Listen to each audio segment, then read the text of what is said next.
ثم جعلناک علی شریعۃ من الامر، اے نبی علیہ السلام بنی اسرائیل کے بعد ہم نے آپ کو ایک پختہ دین کے اوپر حکم دے کر بھیجا، فاتبعها، تو اے نبی آپ اس کی پیروی کریں شریعت کی جو ہم نے آپ پہ نازل کی ہے، ولا تتبع اهواء الذین لا يعلمون، اور اے نبی صلی اللہ علیہ وآلہ وسلم جو لوگ اپنی خواہشات کی پیروی کر رہے ہیں آپ نے ان کے پیچھے نہیں چلنا، آپ نے اللہ کی وحی کے پیچھے چلنا ہے۔ نبی کو بھی حکم ہے کہ انہوں نے اللہ کی وحی کے پیچھے چلنا ہے، تو باقی کس کھاتے میں؟ قرآن میں 3 دفعہ یہ آیت آئی ہے، سورہ یونس میں، سورۃ الانعام کے اندر، سورہ الزمر کے اندر۔ قل انی اخاف ان عصیت ربی عذاب یوم عظیم، اے نبی تم فرماؤ کہ مجھے تو خود ڈر ہے اس بات کا کہ اگر میں نے بھی اللہ کی نافرمانی کی تو بڑے دن کا عذاب مجھے بھی آ پکڑے گا۔ کس نے؟ نبی صلی اللہ علیہ وسلم۔ یہ باتیں اس لیے کہلوائی گئی، حالانکہ نبی علیہ السلام تو اللہ کے محبوب ہیں، صرف اس لیے کہلوائی گئی کہ تاکہ بعد میں کوئی بندہ تکبر کے ساتھ معاملات کو کلیم نہ کرنا شروع کر دے کہ جی یہ بزرگوں تو نماز کی ضرورت ہی نہیں، اللہ تک پہنچ چکے نا۔ لوگ کہتے ہیں نا، کہتے ہیں جی نماز تو اللہ تک پہنچنے کے لیے چاہیے، تو جو اللہ تک پہنچ چکے ہیں انہوں نمازہ معاف نہیں۔ یہ اس لیے یہ باتیں بتائی گئی تاکہ کوئی تکبر کا جملہ نہ بولے، ڈرتا رہے۔ میں نے کئی دفعہ عرض کیا کہ آپ دیکھیں شیخ عبد القادر جیلانی رحمہ اللہ کی طرف کتنا بڑا جھوٹ منسوب کیا گیا، وہ قصیدہ غوثیہ ایک، جس کے اندر لکھا ہے تمام اولیاء کی گردن پہ میرا پاؤں ہے۔ سر یہ جو جملہ ہے نا کہ تمام اولیاء کی گردن پہ میرا پاؤں ہے، یہ کوئی مسلمان نہیں بول سکتا، ولی تو چھوڑ دیں، یہ شیخ عبد القادر جیلانی پہ جھوٹ باندھا گیا، انہوں نے نہیں کہیں کہا، یہ قصیدہ غوثیہ ہے ہی جھوٹ ہے، انہوں نے نہیں لکھا۔ اللہ کا نیک بندہ تو ہر وقت ڈرتا رہتا ہے، وہ یہ فرعونی الفاظ یہ تو فرعون بولے گا کہ میرا لوگوں کے گردن پہ پاؤں ہے۔ کیا حضرت ابوبکر صدیق نے کہیں بولا ہے یہ کہ تمام صحابہ کی گردن پہ میرا پاؤں ہے؟ صحابہ کے سردار کون ہے؟ ابوبکر صدیق۔ یہ کہتے ہیں عبد القادر جیلانی اولیاء اللہ کے سردار ہیں۔ اگر وہ سردار ہیں تو اس قسم کا فرعونی جملہ بولیں گے کہ اولیاء کی گردن پہ میرا پاؤں ہے؟ استغفر اللہ۔ یہ جملہ بولتے ہی بندہ اپنے ایمان کی فکر کرے، یہ سب کا سب فراڈ ہے، یہ ہے ہی جھوٹ ہے، انہوں نے نہیں بولا۔ انہوں نے جو کچھ بولا ہے وہ میں آپ کو بتاتا ہوں۔ ان کو کسی نے آ کے بتایا کہ عبد القادر عید کا چاند نظر آ گیا، انہوں نے کہا میری عید تو اس دن ہوگی جس دن میں اپنا ایمان بچا کے قبر میں اتر جاؤں۔ سر جو اللہ کا ولی ہوتا ہے اس کو اپنی فکر لگی رہتی ہے، وہ اتنا اکڑ خون نہیں ہوتا کہ لوگوں کو کہتا پھرتا ہے، یہ سب جھوٹ ہے۔ اور جو انسان اپنا پیشاب نہیں روک سکتا وہی جملہ بول سکتا ہے کہ تمام اولیاء کی گردن میں میرا پاؤں ہے؟ دنیا کا کوئی ولی، کوئی بزرگ اپنا پیشاب روک سکتا ہے؟ Not at all. اگر کوئی ہے تو آئیں، لائیں، ہمارے سامنے پیش کریں، پیشاب روک کے بتائے کوئی۔ انسان تو اتنا کسپرسی کے حالت میں، اسی لیے دیکھیں کہ آپ لوگ جب بیمار ہوتے ہیں آپ کو اٹھا کے ان کے پاس لے جاتے ہیں، اور یہ لوگ بیمار ہوتے ہیں تو یہ شفا انٹرنیشنل میں علاج کرا رہے ہوتے ہیں۔ آپ کے جب پیر صاحب بیمار ہوتے ہیں ان کو اسپتال نہ لے کے جایا کرو، ان کو بھی پھر کسی مزار پہ ہی لے جایا کرو نا، نہیں لے کے جاتے۔ یہ آپ کو انہوں نے چکر چلائے ہوئے سارے، ان کو پتہ ہے کچھ نہیں ہونا۔ میں تو جتنے بڑے بڑے ادھر دیکھتا ہوں نا، سب کے آپریشن ہاسپٹلز میں ہو رہے ہوتے ہیں، اور عام ہاسپٹل میں نہیں، آغا خان ہاسپٹل میں، شفا انٹرنیشنل میں، جدھر ہم لوگ تو ایک دن کی فیس نہیں دے سکتے۔ تو سر یہ تو بزرگ ہے نا، یہ کیوں اسپتالوں میں علاج کراتے ہیں؟ یہ تو لوگوں کو پھوکے مار کے صحیح کر رہے ہوتے ہیں، اپنے آپ کو بھی ٹھیک کریں۔ اپنا پیشاب بند ہوتا ہے، اپنے گردے خراب ہوتے ہیں تو ٹھیک کریں نا پھوک مار کے۔ ڈاکٹروں کے پاس کیوں جاتے ہیں؟ پھر تو اس کا مطلب یہ کہ ڈاکٹر ان سے بڑے بزرگ ہیں نا، جو بزرگوں کو بھی ٹھیک کر رہے ہیں۔ ٹھیک ہو گیا؟ وہ سب اللہ کے بندو گیم چلائی ہوئی ہے۔ اللہ سے مانگے، اسباب اختیار کریں۔ دوائی کرنا سنت ہے اور دوائی پہ یقین نہ رکھنا فرض ہے۔ اسباب آپ نے اختیار کرنے ہیں۔ پانی کے بغیر پیاس نہیں بجھے گی، یہ سبب ہے، لیکن پانی پینے کے بعد بھی کوئی گارنٹی نہیں کسی کی پیاس بجھ جائے۔ گنہگار بندے کی موت کا وقت قریب آتا ہے نا، تو روایتوں میں آتا ہے کہ اسے اگر سمندروں کا پانی بھی پلا دیا جائے نا، اس کی پیاس نہیں بجھے گی۔ جب اللہ ہی نے پیاس نہیں بجھنے دینی تو سبب یہی اختیار کریں گے، لیکن نظر مسبب الاسباب پہ۔ اللہ اکبر. انہم لن یغنوا عنک من اللہ شیئا، یہ لوگ اللہ کے مقابلے پر اے نبی علیہ السلام آپ کو کچھ فائدہ نہیں پہنچا سکتے. وَإِنَّ الظَّالِمِينَ بَعْضُهُمْ أَوْلِيَاءُ بَعْضٍ، اور ظالم لوگ بعض کے دوست ہیں. وَاللَّهُ وَلِيُّ الْمُتَّقِينَ، جبکہ اللہ جو ہے وہ پرہیزگاروں کا دوست ہے. جس طرح کافر ایک دوسرے کو سپورٹ کرتے ہیں، اللہ تعالیٰ بھی اپنے بندوں کو سپورٹ کرتا ہے. لیکن وہ اللہ کا بندہ بنے، فرعون نہ بنے. اللہ کا بندہ کون ہوتا ہے؟ جو لوگوں کو اللہ کے ساتھ جوڑتا ہے، جو اپنے ساتھ جوڑے، اپنی عبادت کروائے، اپنے سامنے جھکوائے، اپنے پاؤں چموائے. وہ تو اپنی عزت کروا رہا ہے. ترمذی میں حدیث ہے، انس بن مالک کہتے ہیں کہ نبی علیہ السلام کے استقبال میں ہم کھڑے نہیں ہوتے تھے، کیونکہ آپ نے منع کیا تھا. اب ہم اس کو برا سمجھتے تھے. ہزاروں صحابہ کی موجودگی میں نبی علیہ السلام تشریف لاتے تھے، آپ کے استقبال میں کوئی نہیں کھڑا ہوتا تھا. یہاں ایک چھوٹا سا یعنی لوگوں کا بنایا ہوا بزرگ جو لوگوں کے نذرانے پہ اپنی گاڑی چلا رہا ہوتا ہے، لوگوں کے نذرانے پہ اس کی گزر بسر ہو رہی ہوتی ہے، وہ کسی مسجد میں چلا جائے، لوگ کھڑے ہو کے نعرے مارنا شروع کر دیتے ہیں. اور کدھر نعرے مارے ہوتے ہیں؟ مسجد میں. گھر اللہ کا ہے اور تعظیم کس کی ہو رہی ہے؟ اس مخلوق کی جو وہ نعرہ مارنے والوں کے چندے پہ چل رہی ہے. اسی لیے میں کہتا ہوں نا، لوگوں نے وہ گاڑیوں کے پیچھے لکھوایا ہوتا ہے نا، نگاہ مرشد. مرشد کو بھی چاہیے وہ اپنی گاڑی کے پیچھے لگوائے نذرانہ مریدین. آپ آج نذرانے بند کریں، ان کا تو کوئی سورس آف انکم ہی نہیں ہے. اکثریت کا کوئی سورس آف انکم نہیں ہے. نہ ان کے بچے پڑھے لکھے ہوتے ہیں، نہ یہ خود پڑھے لکھے ہوتے ہیں. ان کو 10,000 کی نوکری نہیں کہیں مل سکتی، لیکن سٹیٹس وہ روزانہ کے لاکھوں روپے خرچ کر رہے ہوتے ہیں. کہاں سے؟ آپ سے. تو صرف ان کو چاہیے نا، جب اپنی گاڑی میں بیٹھے تو گاڑی کے پیچھے لکھے مریدین کے نذرانوں کی برکت سے. اعظم من فضل ربی تے نہ انہیں لکھنا تے نہ تے مرید نے لکھنا ہے. وہ تو توفیق نہیں کسی نے ہونی. اصل تو یہ ہونا چاہیے اعظم من فضل ربی. تو اگر اتنے مریدین لکھ رہے ہیں نگاہ مرشد، تو پیر بھی لکھ دے نذرانہ مرید کی برکت سے، جو سچائی ہے. دوسرے والی تو ہے ہی جھوٹ ہے. نگاہ مرشد کے جس مرشد میں تسی پال رہے ہو، مرشد تو کس نے پال سکتا ہے؟ اللہ پال رہا ہے، اللہ دے رہا ہے. اللہ کافروں کو بھی دیتا ہے، اللہ مسلمانوں کو بھی دیتا ہے. اللہ جانوروں کو بھی دیتا ہے، اللہ درختوں کو بھی دیتا ہے. سب اللہ دینے والا ہے. اللہ طرف ہمارا ہے واللہ ولی المتقین، اللہ تعالیٰ پشت پناہ ہے پرہیزگاروں کا. ھذا بصائر للناس، یہ لوگوں کے لیے بصیرت افروز باتیں ہیں، آنکھیں کھولنے کے لیے. وَھدًى وَرَحْمَةٌ لِقَوْمٍ يُوقِنُونَ، اور ہدایت اور رحمت ہے یہ قرآن ان لوگوں کے لیے جو بات یقین کرنا چاہیں. جنہوں نے نہیں ماننی ان کے لیے قرآن میں کوئی ہدایت نہیں.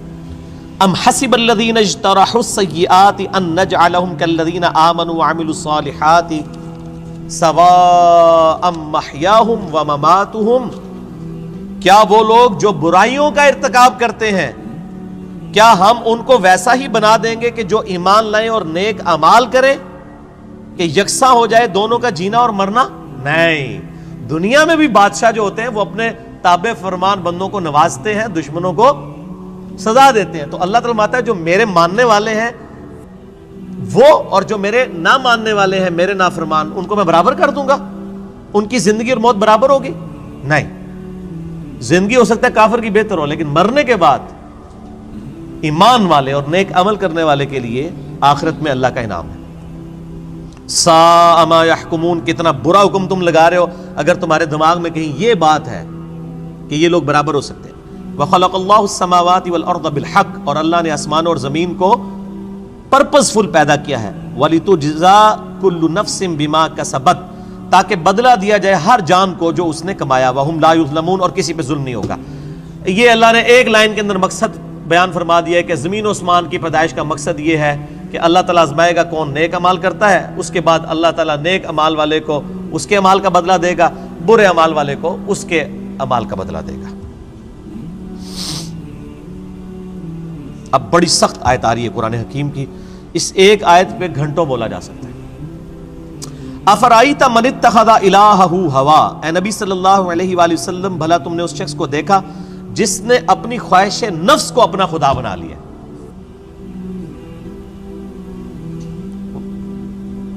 وَأَضَلَّهُ اللَّهُ عَلَىٰ عِلْمٍ، اور اللہ نے اس کے علم کے باوجود اسے گمراہ کر دیا. وَخَتَمَ عَلَىٰ سَمْعِهِ وَقَلْبِهِ، اور اللہ نے اس کے کانوں پر اس کے دل پر مہر لگا دی ہے، وجعل علی بصرہ اور اس کی آنکھوں پر غشاوہ پردہ ڈال دیا ہے۔ فمن یہدہ من بعد اللہ افلا تذکرون، تو بتاؤ اب اللہ کے بعد کون ہے جو اس کو ہدایت دے؟ کیا تم غور نہیں کرتے؟ جس کو اللہ گمراہ کر دے،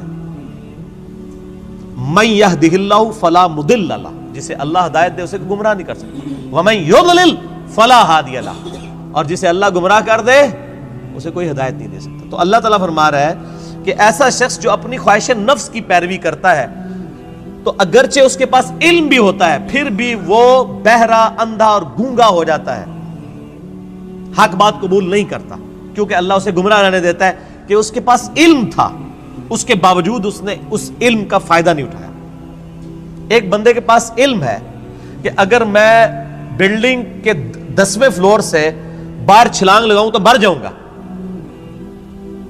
یہ پتا ہے ایک بندے کو، وہ پھر بھی چھلانگ لگا دیتا ہے، تو پھر کیا ہوگا؟ مر جائے گا۔ یہی حال اس شخص کا ہے کہ جس کو قرآن و سنت کا علم دیا گیا لیکن اس پہ عمل نہیں وہ کر رہا، اسے ہم کہتے ہیں قرآن میں لکھا ہے ایاک نعبد و ایاک نستعین، صرف اللہ ہی کو پکار، وہ کہتا ہے نہیں، میرے بابے کہتے ہیں بابوں کو پکارو۔ اب علم تھا اس کے پاس، گمراہ ہو گیا، اللہ کی بات نہیں مانی۔ ایک بندے کو بتایا بھی بخاری مسلم میں نماز کا طریقہ رکوع میں جاتے وقت اور رکوع سے اٹھتے وقت رفع الیدین کے ساتھ لکھا ہے، نہیں مانا۔ ایک بندے کو بتایا کہ تم ہر مہینے 11ویں دیتے ہو، جبکہ 11ویں والے پیر کی جو اپنی کتاب ہے غنیت الطالبین، اس میں نماز کا طریقہ وہی لکھا ہے جو بخاری مسلم میں لکھا ہوا ہے، وہ کہتا ہے میں نے رفع الیدین نہیں کرنا۔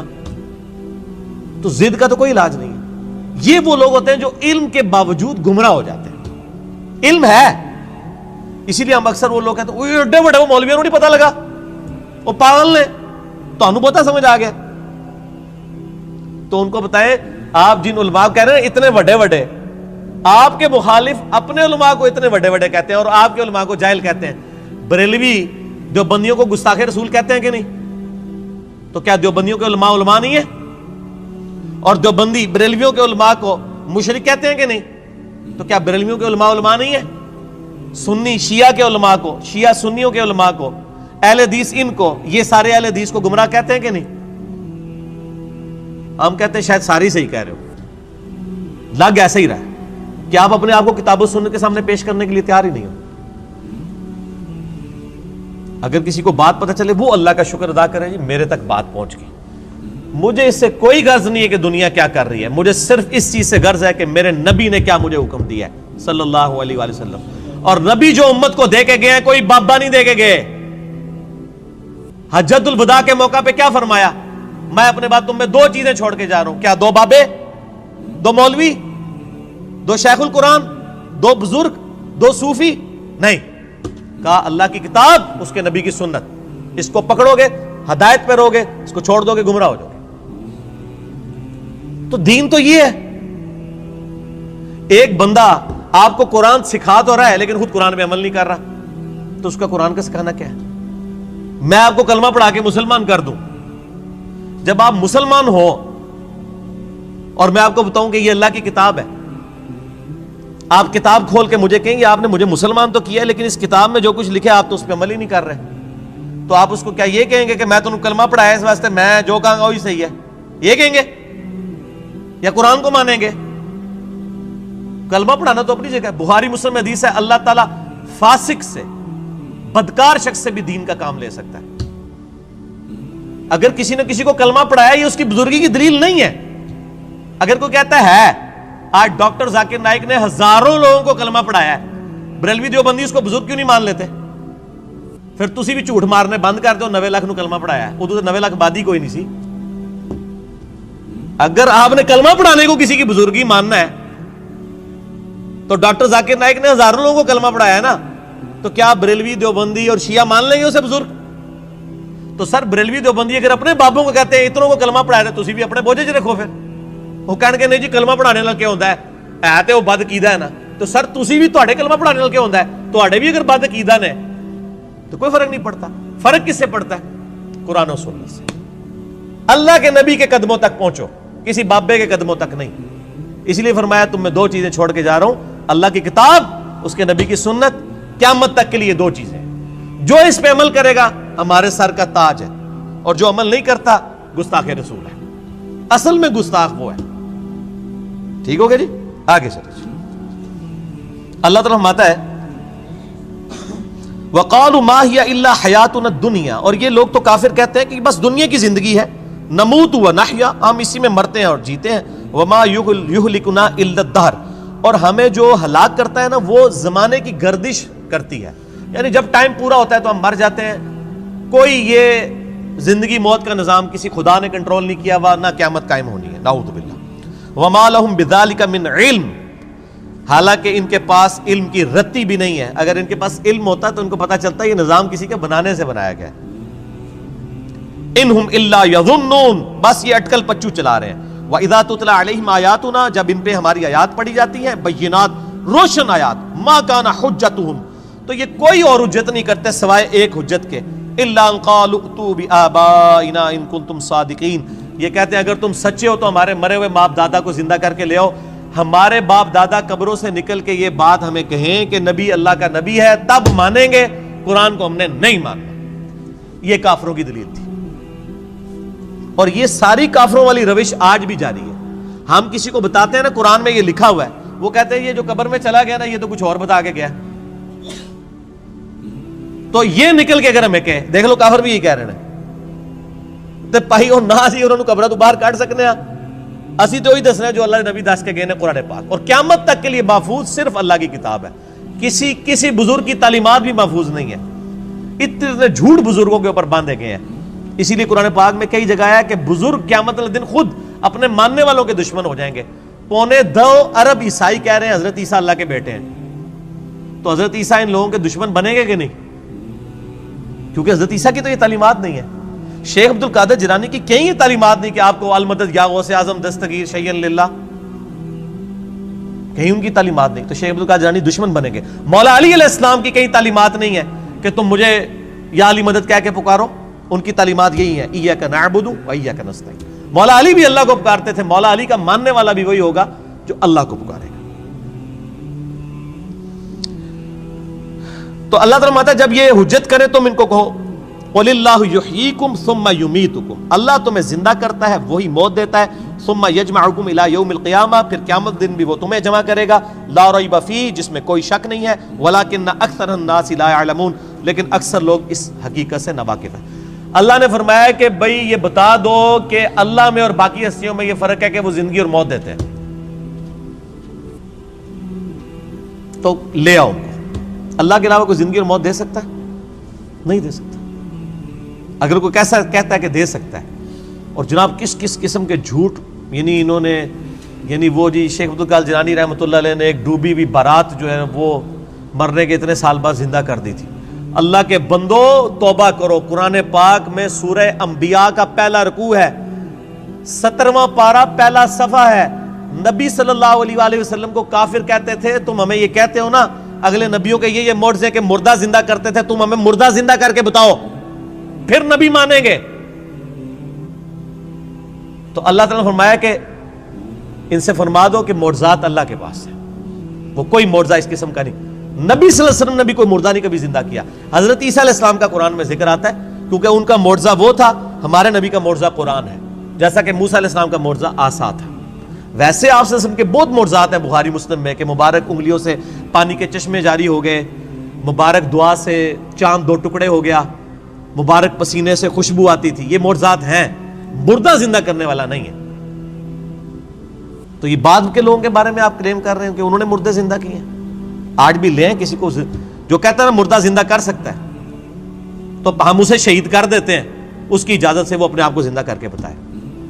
حضرت عیسیٰ نے بھی جو مردے زندہ کیے ہیں نا، وہ یہ نہیں تھے کہ وہ قبر سے نکال کے چلنا پھرنا شروع کر دیتے تھے، صرف اس وقت چونکہ طب بڑے زور پہ تھی، میڈیکل، تو اللہ تعالیٰ نے ان کی میڈیکل کو فیل کیا کہ کوئی ڈاکٹر کسی مردے کو نہیں زندہ کر سکتا۔ اللہ نے آیا ہوں میرا نبی اے جیڑا مردہ زندہ کرے گا، اور وہ صرف اتنا ہوتا تھا، قبر پہ گئے مردے کو زندہ کیا، وہ مردہ کہتا تھا کہ حضرت عیسیٰ اللہ کے نبی، واپس چلا جاتا تھا، بس اس سے زیادہ نہیں تھا زندہ ہوتا نا۔ سورۃ الانبیاء کی آیت نمبر 95 ہے، جو ایک دفعہ دنیا سے چلا گیا وہ واپس نہیں آ سکتا، ناٹ ایٹ آل، گیا۔ دنیا میں واپس نہیں آ سکتا. اگر یہ بات ہوتی تو حضرت فاطمہ روتی روتی فوت کیوں ہوگی 6 مہینے کے اندر کہ میں اپنے باپ کا چہرہ اب دوبارہ نہیں دیکھ سکوں گی. حضرت عائشہ حضور کی لاڈلی ترین بیوی نبی علیہ السلام کی وفات کے بعد 47 سال تک زندہ رہی ہیں, اور کدھر زندہ رہی ہیں؟ اسی قبر والے حجرے کے 7 کمرے میں. میں کہتا ہوں کوئی ایک روایت دکھا دے کہ انہوں نے نبی علیہ السلام کی کبھی زیارت کی ہو قبر کے اوپر. آج لوگ کہتے ہیں ہمارے گھر میں آ جاتے ہیں, کوڑ مارنے چھڑ دو اللہ دے بندے ہو, چوڑ. سب سے زیادہ اگر کوئی حقدار تھا تو حضرت فاطمہ تھی, حضرت عائشہ تھی, مولا علی تھے. ان سے کوئی آپ کو بات نہیں ملے گی. یہ جتنی آپ کو باتیں بتاتے ہیں نا ساری بزرگ بابوں سے بتاتے ہیں, آپ کو حضرت ابوبکر کی کرامت نہیں بتا رہے ہوں گے اس قسم کی, تو کیا ہوتی نہیں ہے کرامت. ہم مانتے ہیں کرامت صرف یہ ہے کہ کسی کی دعا کی برکت سے کچھ ہو جائے, مرضی اللہ کی. کوئی کر کے نہیں دکھا سکتا, کوئی کر کے دکھا سکتا ہے تو میں نے کئی بار چیلنج کیا ہے, کوئی زندہ یا مردہ بزرگ میں اپنا انجینئرنگ کا فارمولہ لکھ کے دیتا ہوں, وہ دیکھ کے پڑھ کے بتا دے.